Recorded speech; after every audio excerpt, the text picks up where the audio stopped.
tim terakhir 301. Saya Dikan Ariandi, 37 tim terakhir 312. Saya Yovita Aurela Finanda, tim terakhir 295. Saya Juta Selamatkan, tim terakhir 297. Saya Selora Masari, tim terakhir 292. Saya Revo Tawa, 3 tim terakhir 322. Saya Farid Alasin, 3 tim terakhir 314. Saya Dewi Kusnat Dasar, 3 tim terakhir 308.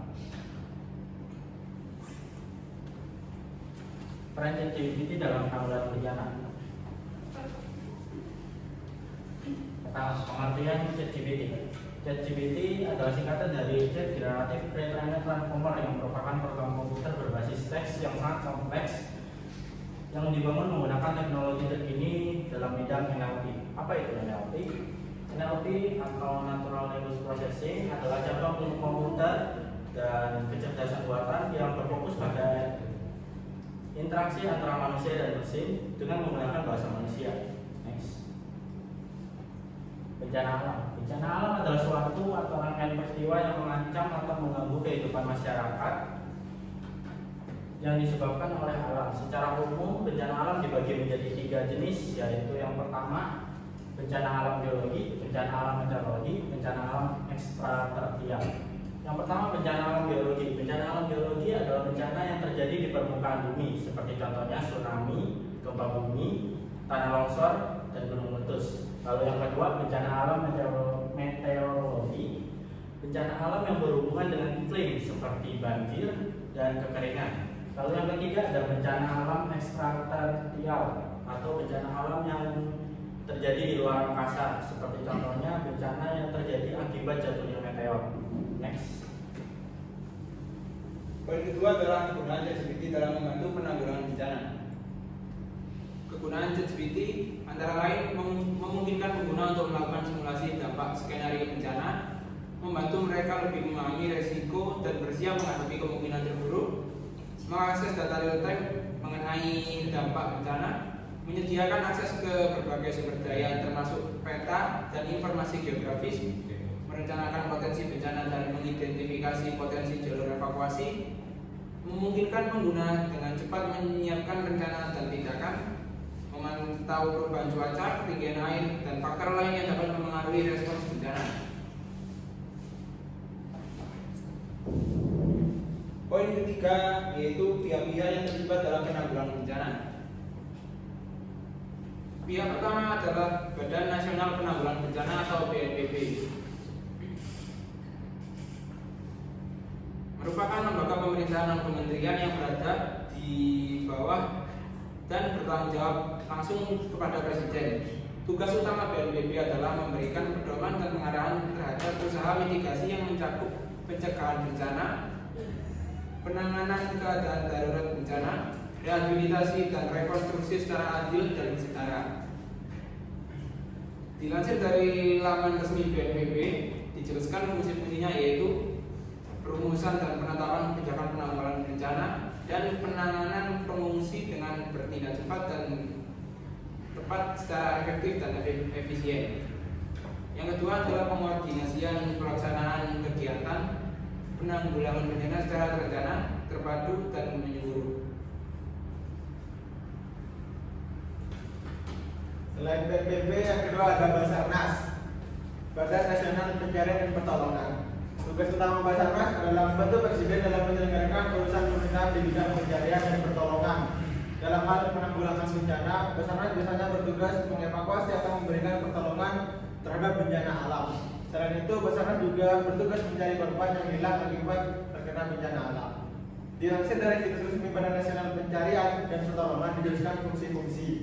Yang ini ada fungsi sebagai Basarnas adalah yang pertama, perumusan dan penetapan norma, standar, prosedur, kriteria, serta persyaratan dan prosedur perizinan atau rekomendasi penyelenggaraan operasi pencarian dan pertolongan. Yang kedua, perumusan, penetapan, dan pelaksanaan standarisasi siaga, latihan, dan pelaksanaan operasi pencarian dan pertolongan. Yang ketiga, perumusan dan penetapan kebutuhan siaga, latihan, dan pelaksanaan operasi pencarian dan pertolongan. Yang keempat, koordinasi, pelaksanaan, penyelenggaraan operasi pencarian dan pertolongan, pembinaan tenaga dan potensi, sarana dan prasarana, dan sistem komunikasi. Dan yang terakhir, pengembangan dan pelaksanaan sistem informasi dan komunikasi pencarian dan pertolongan. Selanjutnya ada Palang Merah Indonesia, tidak hanya bertugas dalam hal penyelenggaraan pelayanan transfusi darah, kami juga bertugas dalam hal penanggulangan bencana. Peran PMI dalam penanggulangan bencana merangkum dalam aktivitas pelayanan manajemen bencana. Aktivitas pelayanan manajemen bencana yang dilakukan oleh PMI mencakup 3 hal, yaitu yang pertama, kesiapan bencana. PMI menjalankan program pengurangan risiko terpadu berbasis masyarakat yang disebut juga dengan pertama merupakan program berbasis masyarakat untuk mendorong pemberdayaan kapasitas masyarakat agar siaga dalam mencegah serta mengurangi dampak dan risiko bencana yang terjadi di tempat tinggalnya. Yang kedua, ada tanggap darurat bencana. PMI memberikan bantuan bagi masyarakat yang terkena dampak bencana. Bantuan tersebut berupa evakuasi korban, penampungan darurat, penolongan pertama, medis dan ambulan, dapur umum, distribusi bantuan, serta air dan sanitasi.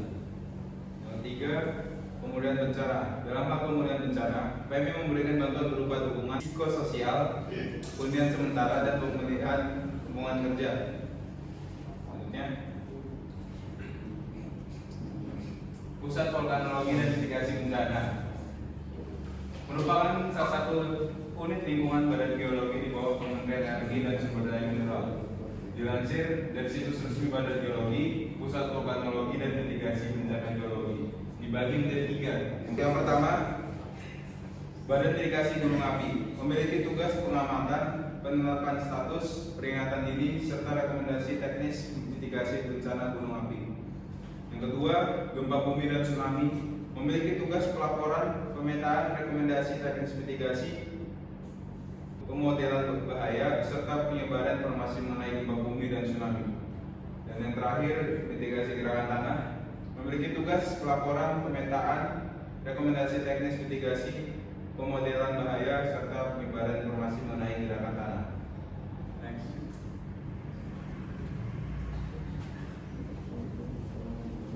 Kemudian yang selanjutnya, waktu penggunaan ChatGPT dalam berbagai tahap penanggulangan bencana. Next. Yang pertama nih, ada tahap pencegahan dalam mitigasi. Nah, dalam pencegahan ini merupakan tahap kunci dalam penanggulangan bencana. ChatGPT itu dapat memberikan kontribusi yang bermanfaat dan meminimalisir kerusakan serta potensi bencana terjadi. Dalam tahap pencegahan mitigasi ini terdapat 2 peran ChatGPT. Yang pertama, penyuluhan dan edukasi, di mana ChatGPT itu berfungsi untuk memberikan penyuluhan serta memberikan informasi-informasi terkait edukasi dalam pencegahan bencana alam. Kemudian yang kedua, di mana ChatGPT ini digunakan untuk memantau sumber informasi seperti Badan Meteorologi dan menjawab pertanyaan-pertanyaan masyarakat tentang peringatan dini terkait cuaca ekstrim, banjir, dan bencana alam sebagainya. Kemudian selanjutnya, tahap persiapan. Persiapan adalah tahap penting dalam penanggulangan bencana. ChatGPT ini berperan untuk memastikan masyarakat siap dalam menghadapi bencana. Berikut adalah hal-hal yang dapat dilakukan ChatGPT dalam tahap persiapan. Yang pertama adalah perencanaan rute evakuasi. Di ChatGPT ini, dia mampu untuk membantu masyarakat dan merencanakan rute evakuasi dengan memberikan informasi tentang rute yang aman dan lokasi tempat perlindungan. Kemudian yang kedua, pertanyaan seputar persiapan, di mana ChatGPT ini mampu menjawab pertanyaan-pertanyaan masyarakat terkait tentang persiapan dalam menghadapi bencana, seperti panduan langkah-langkah dan lain sebagainya. Dan yang terakhir, edukasi dan pelatihan, di mana ChatGPT ini mampu memberikan informasi dan mampu memberikan pelatihan kepada masyarakat, misalnya seperti cara menghadapi bencana, cara menghindari bahaya, dan cara bertindak dalam situasi darurat. Yang ketiga adalah tahap tanggap darurat. Dalam fase tanggap darurat, ChatGPT dapat menjadi alat penting dalam memberikan informasi dan bantuan kepada masyarakat serta petugas yang terkena dampak bencana. Nah, peran ChatGPT dalam tahap ini yang pertama ada penyediaan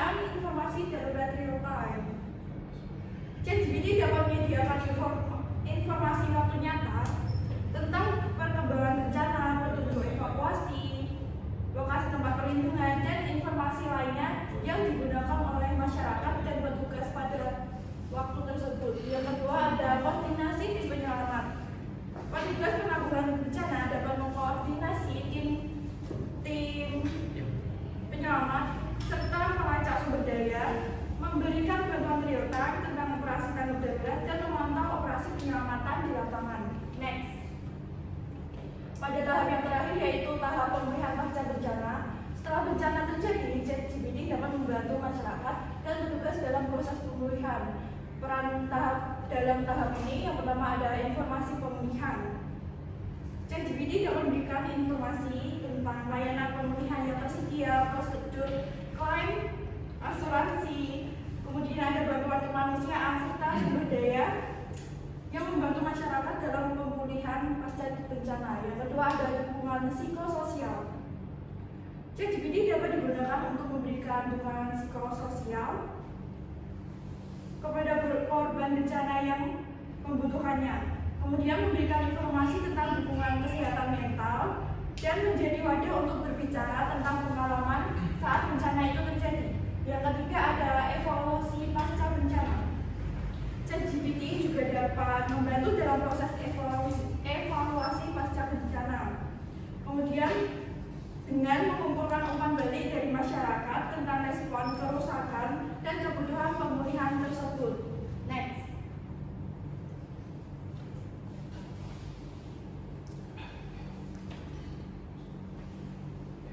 Tempat di mana ChatGPT dapat diterapkan dalam penanggulangan bencana. Berikut ini adalah tempat dan bidang di mana ChatGPT dapat diterapkan dalam penanggulangan bencana. Yang pertama, informasi bencana atau Disaster Information Centers. Yang kedua, pemerintah dan lembaga bencana. Yang ketiga, aplikasi seluler dan situs web. Yang keempat, media sosial dan obrolan online integrasi. Dan yang terakhir, pusat koordinasi penyelamatan atau Emergency Response Coordination Centers. Yang keenam, pusat evakuasi. Ketujuh, kesehatan mental dan dukungan psikososial.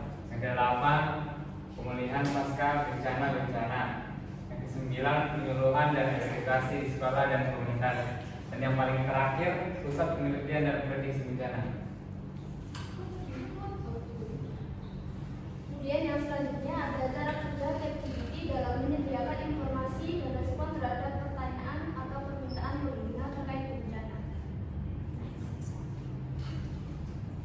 Cara kerja ChatGPT dalam menyediakan informasi dan respon terhadap pertanyaan atau permintaan pengguna terkait bencana melibatkan serangkaian tahapan pengolahan bahasa algoritma. Berikut adalah cara kerjanya. Yang pertama yaitu pemahaman pertanyaan atau permintaan. ChatGPT ini menggunakan teknik pemahaman bahasa alami yaitu natural language processing, sehingga ChatGPT dapat memahami pertanyaan dan permintaan dari pengguna. Kemudian yang kedua yaitu pengenalan niat. Setelah memahami pertanyaan pengguna, ChatGPT bisa mengenali niat dari pertanyaan tersebut. Misalnya, apakah pengguna meminta informasi tentang peringatan dini, lokasi tempat perlindungan ataupun prosedur evakuasi. Kemudian yang ketiga yaitu pemrosesan informasi. Setelah mengenali niat, ChatGPT akan menampilkan informasi yang relevan dalam basis data atau sumber informasi yang telah